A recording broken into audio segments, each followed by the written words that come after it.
Hey everybody, I've got an update on my Flames of War project, and this is something I've been working on a lot lately. Almost exclusively, I've been working on these guys, and even last night I spent almost 2 hours watching Hannibal and putting putty on all of these bases on this side. So something I've really got a lot of energy for. So while I have it, I've been thinking I should really get into it. So tonight I'm actually going to start priming, and painting will happen soon. So. Um, as a reminder, this is an early war British rifle company out of Hellfire and Back, and more specifically, it's representing the 4th Indian Infantry Division, and even more specifically, the 11th Indian Infantry Brigade. And these guys this represents the first few hours of Operation Compass at the end of 1940, and why exactly I don't know, but once I decided on this type of force, I found the history of that. I even have Osprey's campaign book, Operation Compass, Wavell's Whirlwind Offensive, and I'm just reading about it. It's like really cool, just the way they really punch through the Italian lines, and the Italians weren't really ready for the Matildas. And speaking of Matildas, I've got the two there, and the third one I have to build. They couldn't really deal with the Matilda's armor, so these units just drove right through the Italian camps, and just some really cool stuff, and not too many deaths, which is always good, but just a cool story. So I really clung on to this, and I'll go into detail about who I have here, but yeah, that's what it's based on. So let's see what I've got.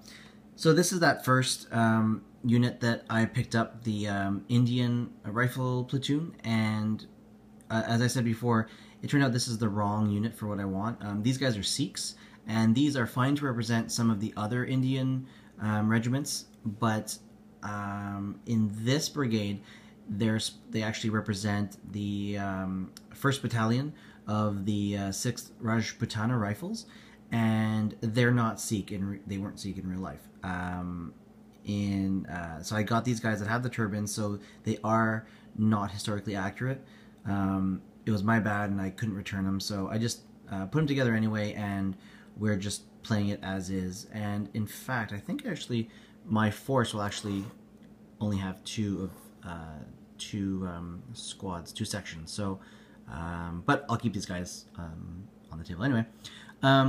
So they went together really well. Not a lot to clean up, and way better castings than the other medals that I have from Battlefront. I have some old German and Americans, and there are just so many problems with those guys that I'm afraid to even look at them again. But I will take them out again, especially with looking at my bolt action 15mm plan.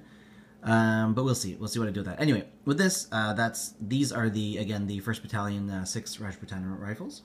I've also got on this side, in more regular early desert garb, and that means like the shorts and the short sleeves, not the long pants that you'll see in a year later in the desert. And this is the 2nd Battalion, the Queen's Own Cameron Highlanders. So these guys are like the regular British dudes, and yeah, so they went together really well as well. Not a lot to clean up, and yeah, I decided with both of the rifle platoons to go with only 4 guys on each base, and that's because they come with enough for 5 for each base, but in the reading of it, and even in the book in Hellfire and Back, they mentioned that the sections were only 8 men large, so I figured why not just put the 8, and it actually looks cool. I like the way it's spaced out. So so far so good. We'll see how priming and painting go, but I think the putty will look rugged enough. It's not going to be sandy. I did put some sandy patches, and I'm going to put that on everybody, just to break it up a little, and I'm going to go and buy some like yellow, not yellow, but beige tufts as like dead grass and stuff, and deserty grass, actually to kind of mimic what they've got there. And you can see like there's little tufts of grass. So I'm going to pick up some of those just to break up some of the ground there. So anyway, so I've got those two. Here is the HQ. This is the the Rifle Company HQ, and it's just two little rifle teams, and you can see they've got like some cool leaders there. And this one. All right, so once they're painted, they'll look better. And then I've got some artillery support, and this is going to represent, I think it's the 25th, 25th Field Regiment of the Royal Artillery, and these are they were firing 25 pounders, and so in my list, my 1400 point list. So this plus that other tank will be 1400 points. I've got 25 pounders, but if I need to go down to the tournament standard 1390 points, I'll have to turn these into 18/25 pounders. So we'll see what happens. Now the guns aren't on, and neither is the that thingy, the ammo carrier thingy. But the guys are all in, so they're all unique in the way they've been placed. Two of them have the guns on one side, two of them have the guns on the other side, and once I know what they're going to look like because I took pictures, just so I know where things go. Once I've painted everything, and then I'll stick the guns on afterwards. And then here is the staff team and an observer team. So that'll be fun to paint, that little table thing.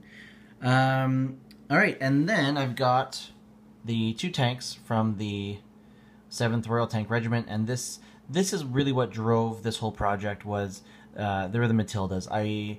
There's a picture in Bolt Action in the rulebook, and maybe you've seen it before, and it's a bunch of Matildas flying through the desert with infantry following close behind, and that's just a shot that I really like the look of. And there's something about the I think it's called Contour Camo, and it's just something really cool about it. So that's really what started this whole thing. And since it's hard to get Matildas, I decided that an infantry rifle company would be better. And so actually, points wise, it all turned out, and I bought everything I've needed for I think about $100 for a fully playable and pretty much tournament legal force. So pretty cool. Very happy to be getting through this project, and I've got some good energy towards it, so I'm going to keep on going with it. So yeah, that's the update for today. I'll get priming tonight, and more soon. So thanks for watching. Hope everyone has a great weekend, and see you soon. Bye.